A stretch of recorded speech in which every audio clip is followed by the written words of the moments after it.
Good evening and a very warm welcome to all of you. Tonight's show is a special show. You know, we all, when we are growing up, we think of Pariya, we think of Pariyon ki kahani, and then there is a prince there and a princess there and the king and the queen. But how many of us can have that kind of life? In our imagination, we may be prince and princess, but in reality, we are not.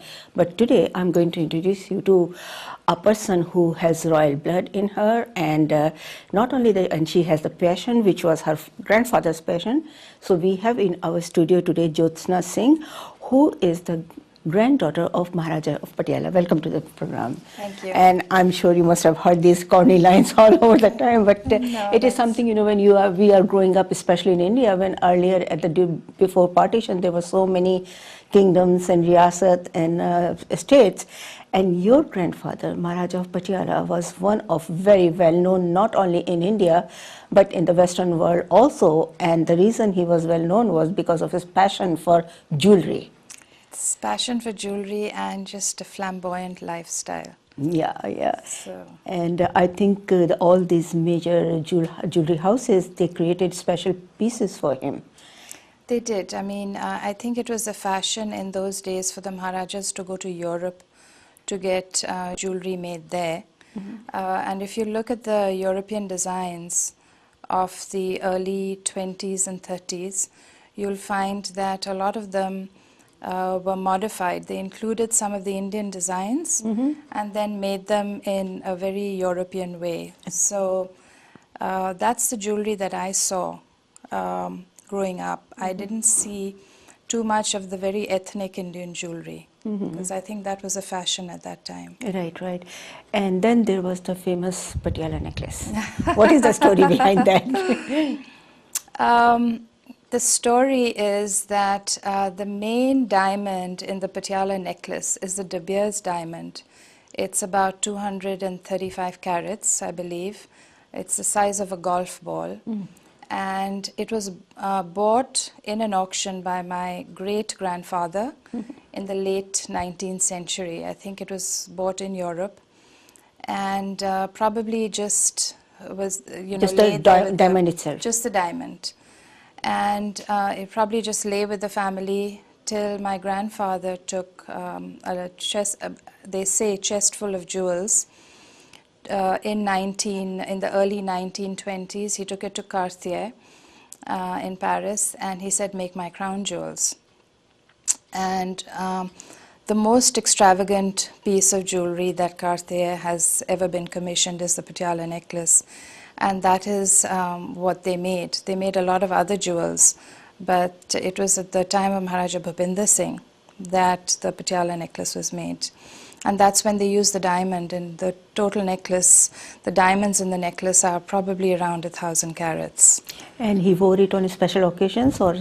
Yes, he wore it on special occasions. I have not really seen him wearing the Patiala necklace. I've seen Maharaja Yadavinder Singh, who was his the next Maharaja, actually wear it. And in fact, the necklace has been on exhibit all around the world ever since Cartier recreated it.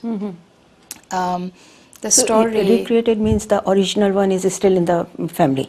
No, it isn't actually. So it seems that sometime after my grandfather died and before the necklace was found in 1998, that it had actually been sold, probably to private parties. And then in 1998, the platinum base with all the small diamonds were actually found in a store in London, I believe. And someone saw it and recognized that it was Cartier's work and informed Cartier, and they sent somebody to look at it.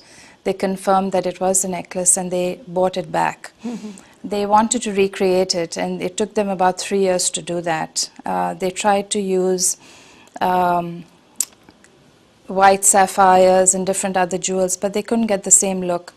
And they ended up using zircons. So instead of all the big diamonds, so that it would keep its shine. So it looks beautiful if you were to see it today. And it's still extremely valuable, but we don't know where the big diamonds are. So that's a mystery. that might appear later sometime. Yeah, it might surface sometime It will somewhere. surface. It's probably in private collections. We have no idea where it is. Did you ever meet your grandfather? I didn't. I was not fortunate enough to do so. He passed away when my mother was very young.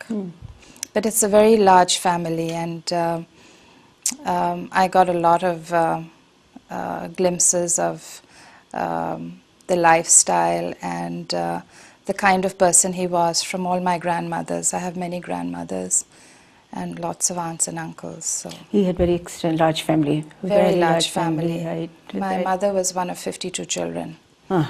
So do you? So how many cousins you have? You know, that's Last count. That's a question that I'm asked by so many people, and I think at some point we sat down to try and count it, but it just went crazy. So I would say I have a couple of hundred at least. Yeah. So is there a reunion somewhere sometime?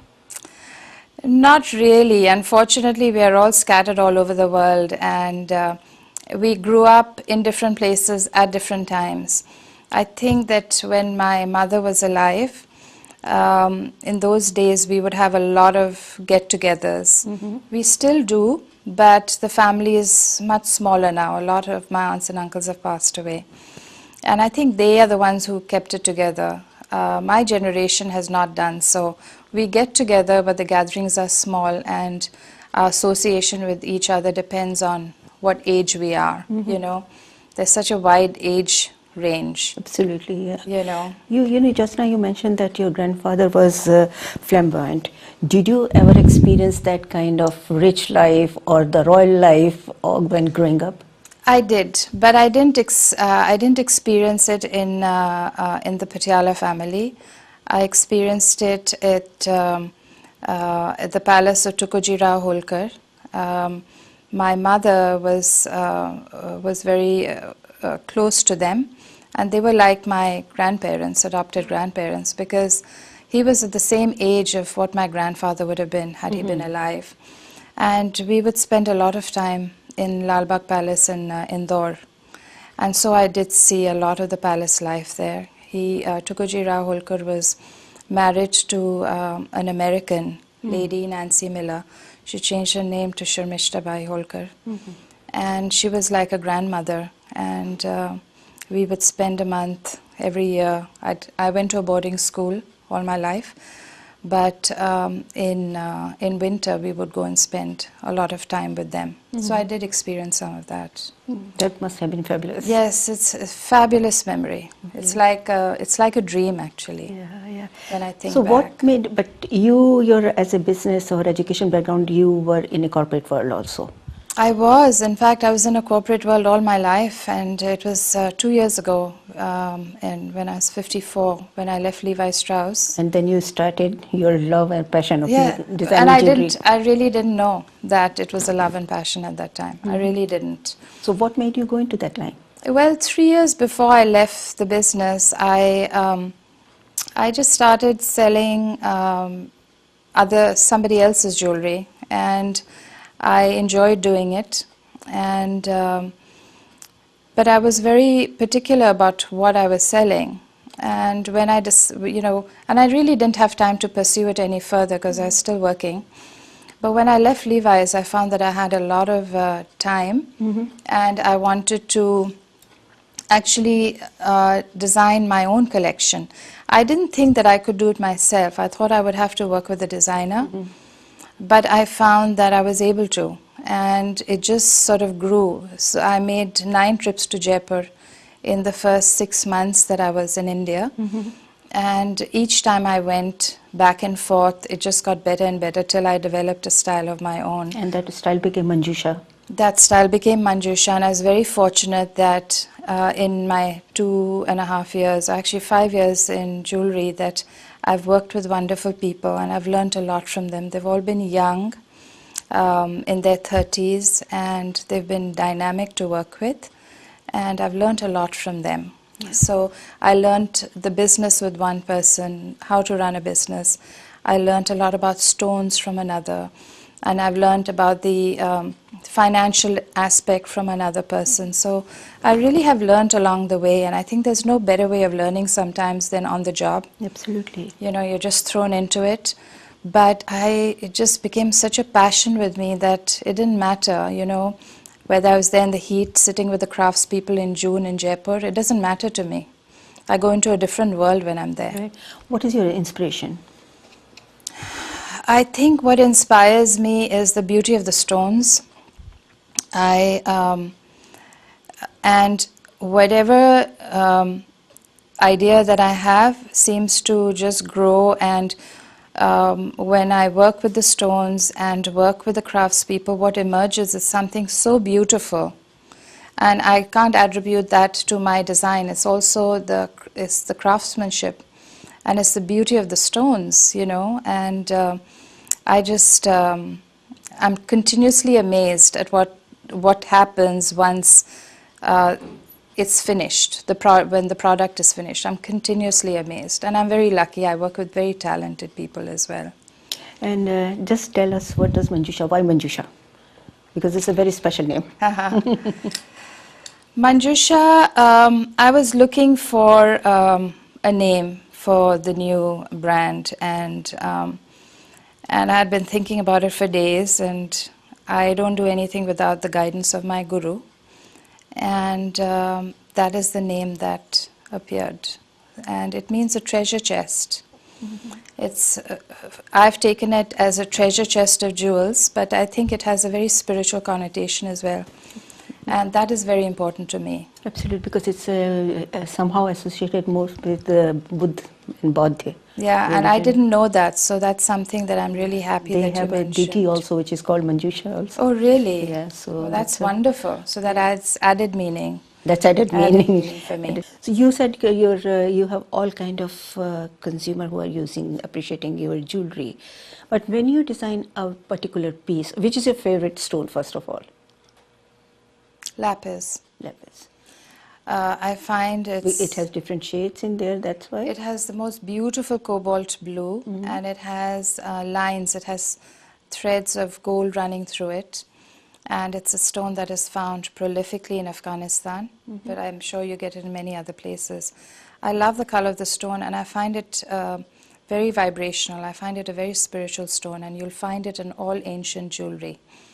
Whether it's worn as amulets, you know, from the time of the Egyptians to the Christians, the priests who wore it on, on their breastplates. It's been worn by ancient cultures like perhaps the Mayans, and Indians have worn it. So I love that stone. So I use it a lot. I love lapis, I love amethyst, I love citrine. I use a lot of turquoise, and all the other stones, black onyx. You mentioned the word spirituality many times. And we have this, some of the stones, they go with your personality. People are told to wear that particular kind of stone because it might ward off bad luck, and it may give you peace, or it may be helpful to you. Do you believe in that? Yes, I very much do. But I think that knowledge is so studied, and you need a good jyotish for that, especially with fine stones. I prefer to stay away from the complicated explanations for stones, and I just look at their general vibrations. I'm not going into fine jewelry at all, like diamonds of a certain carats. It has to be flawless, and you have to wear it, and you have to wear emeralds and stuff. I don't go into that at all. I don't profess to be an expert on it. I just intuitively know when certain stones do well combined together. And I've been told that when we were creating the pendants, that I was actually creating mandalas without even realizing it. I've been told by several people, and they've had interesting experiences where they're able to go deep into meditation when they're wearing either a necklace that is made of heavily of labradorite or something else. There have been lots of people who've got back to me on that. So I do believe in it. That's interesting. You know, you mentioned we are watching some of the example of your jewelry also in the background. Yeah. So you mentioned that you work jarau also. Yes. But jarau is two kind of jarau. One, you said you put the stone, different stone on maybe on its stone itself, and then Yeah. string it with the different kind of material. Right. But Indian jarau technique is kind of different, isn't it? That you make a Well, plate and then you put it in there and. yes, well, you do it. You know, jarau is also kundan is also jarau work, and I use a lot of kundan, but I use silver kundan, so it's silver gold plated. It's not pure gold, and that sort of keeps the price intact, and they make it beautifully. And then you have stones that you embed in stones. Right, right. And I do that also, but we do it in a very economic way. So even though I use 22 karat gold, I don't use as much as you would in fine jewelry. And do you go take inspiration from the old ethnic royal jewelry of India? I have. Because the time when your grandfather was there, I think the European influence was more like art carat and that kind of, not art carat, what's that thing called, art deco. Art Deco. I Right. did a line when I first started. I did a sort of Art Deco Because line. Cartier was very famous for art Very deco. famous for his art, pieces, and there were a lot of tassels. He was influenced also by the Oriental designs, and there were a lot of tassels at that time, and all the chandelier earrings, the tassels on necklaces, colors where he used black, white, and red, for example. Those were all from the 1920s, and I've done a collection in that. Okay. I did that about 2 years ago when I first started. I do pick up. There have been some of the Nizam's jewels where I've loved some of the motifs, and have actually picked out certain motifs that I could put semi-precious stones in, and made very contemporary necklaces out of it. So you do get inspiration from seeing other kinds of jewelry and what other people make. You know, it's sort of a light bulb goes off. Right, right. And you say, oh my God, you know, I can do this and this, you know. So that happens. Every time you see something that's beautiful, even in nature, it's sort of the colors, you know, you get ideas in your mind. Absolutely, absolutely. And do you have any old piece which you inherited from the royal family itself? I do, and it's very jeweled. It's made in platinum, and there's a lot of use of rubies and diamonds and the Basra pearls. So I do have that. But you know, those kind of pieces remain in the locker. Right. My pieces you can carry around, you can wear it, you don't have to worry about it. I always tell people, keep your jewelry, you know, if you have jewelry like that, keep it in the locker and just wear this instead, you know, enjoy it. What is your favorite piece from your inheritance? My favorite piece is the tikka that I had and a machli. The reason for that is because it belonged to my grandmother. Okay. The machli, she was from the hills, is a little nose ring that you wear with beautiful little ruby drops. And I made that into a pendant which I gave my granddaughter. That's nice. Yeah, so she has a piece of jewelry that actually belonged to her great grandmother. No, great grandmother. And I keep the tikka intact, which I wear with my, you know, once in a while. I don't really enjoy wearing jewelry very much. No? No. You design and you don't. I design it. I'm not a great wearer of jewelry. I'm a very lazy jewelry wearer. In fact, you know, I've been pushed to wear pieces only because I design it. But otherwise, I always appreciate it on others, and if I were to see it, but I don't feel the need that I have to wear it. Now I do, because what I wear is, you know, people notice. What you design, you wear Yeah. it. Right? That is interesting. Yeah. And once people know you, that not only you are a jewelry designer, but you are quote unquote a royalty also. Do they treat you differently? I think they start off by treating me differently. I think they're quite odd initially, but I think once they begin to talk to me, they see that, you know, I'm just like anyone else, and I don't carry that around as though I'm someone special, you know. And they get very comfortable. So yeah, I don't, I think most people just become friends. You have any dream client for whom you would like to design a very, very special piece? Oh, that's a good question. I've been asked that a couple of times, and I haven't really given it much thought actually. When I was last asked that question, I wanted to make a piece for Zeenat Aman because I found her so elegant. But no, I really haven't thought of it really. No, because you are not just part Indian, you are based here also. So you I are am as based Eastern here. as your Western also. That's right. So And it would be lovely for some of the beautiful celebrities to wear it, but I haven't really thought of who that would be, you know.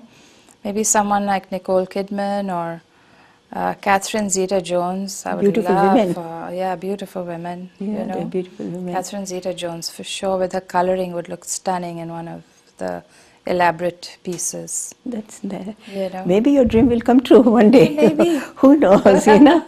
Who knows, it might come. And then just tell us, recently your grandfather's necklace, maybe the copy or something was shown at the museum? No, that is his necklace. But you know, since Cartier bought it back, it's actually Cartier's necklace. But it was at the San Francisco Asian Art Museum. In fact, it just left in the first week of April. And I think it's probably headed back to Cartier, because though the exhibition is going to the Virginia Museum, I don't think the necklace is going there. So it belongs to Cartier's private collection. So I believe it's not going there. So, but it has been exhibited in New York before, and a few years ago, and in London as well. So I think it just depends. And the Asian Art Museum carried my line. And the Virginia Museum is going to carry my line And as we well. have all your information on our screen. And if you are interested in going through that and check out some of the pieces, they are beautiful pieces. Last question. If you could meet your grandfather, what would you say to him? Oh, I just would hug him and love him and just want to know why he went so early in his life, you know. And that he has deeply inspired me, and he's special, very special. On that note, thank you so much, Jyotsna. Thank you. And hope your dreams are fulfilled. You may be able one day to really give your jewelry to Catherine Zeta-Jones, so who knows. And in the meantime, you know, we all enjoy and appreciate your designs, because as you said, they're quite affordable, and that's the most important thing. Yes. You can change, you can buy more pieces rather than stuck with one piece, right? Exactly. Thank you so much. And our guest today was Jyotsna Singh. She is a jewelry designer, and her website is Manjusha.jewels.com. And just check her out and check the pieces which she has designed. Thank you so much once again. Thank you.